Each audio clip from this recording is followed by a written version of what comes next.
नेताओं की सुरक्षा में बार बार गंभीर चूक हो रही है और एक ईमानदार राजनेता को भी भारतीय राजनीति में काम करने के लिए बड़े जोखिमों का सामना करना पड़ रहा है। आज इसी के बारे में हम लोग बातचीत करेंगे।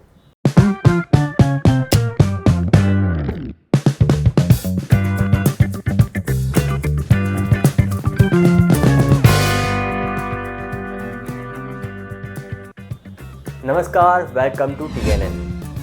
दिल्ली के मुख्यमंत्री और आम आदमी पार्टी के नेता भारतीय राजनीति के एक मुखर और क्रांतिकारी नेता के रूप में जाने जाते हैं। उनकी भ्रष्टाचार विरोधी राजनीति और सादगी भरा जीवन शैली उन्हें जनता के बीच और लोकप्रियता दिलाती है, लेकिन उनकी बेबाकी और राजनीतिक रणनीतियों के कारण कई बार विवादों और हमलों का सामना कर चुके हैं। आइए उन घटनाओं के बारे में एक नज़र डालते हैं जब अरविंद केजरीवाल पर शारीरिक या मानसिक हमले किए गए। पहली बार नवंबर 2013 में दिल्ली विधानसभा चुनाव के दौरान एक व्यक्ति ने अरविंद केजरीवाल को थप्पड़ मार दिया।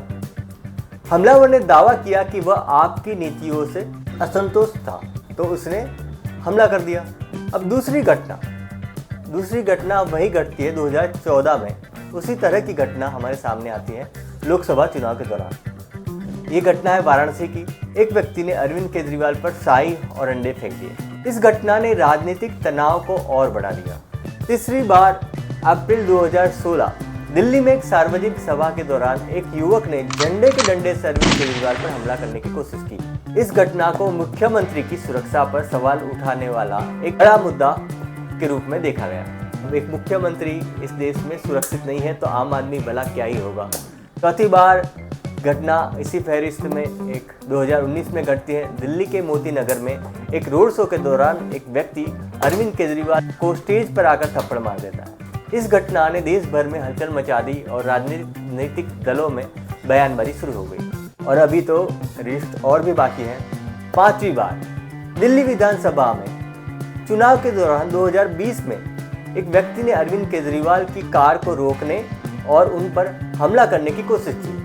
हालांकि पुलिस और सुरक्षा बलों ने स्थिति को तुरंत संभाल लिया, लेकिन सवाल तो उठते ही हैं। और इन हमलों के पीछे जो भी राजनीतिक और सामाजिक कारण है वो हम देखेंगे कि क्यों इस तरह की घटनाएं घटती हैं। जो सबसे बड़ा कारण हमारे सामने आता ये है कि अरविंद केजरीवाल की जो नीतियां हैं वो भ्रष्टाचार विरोधी रहीं और कई अभियान उन्होंने ऐसे चलाए जिसके वजह से कई लोग आक्रोश में थे। दूसरी बात जो है सुरक्षा में कमी। सार्वजनिक जगहों पर सुरक्षा के पुख्ता इंतजाम न होने के कारण ऐसी घटनाएं घटती हैं। कई बार निजी असंतोष के कारण भी ऐसी घटनाएं घटती हैं। इन हमलों ने न केवल सुरक्षा पर सवाल उठाए हैं बल्कि यह भी दिखाया है कि भारतीय राजनीति में असहमति को किस हद तक हिंसक बनाया जा सकता है। केजरीवाल इन हमलों के बावजूद अपने कार्यों में डटे रहे हैं और अपनी पार्टी की नीतियों को जनता तक पहुंचाने में सफल रहे हैं।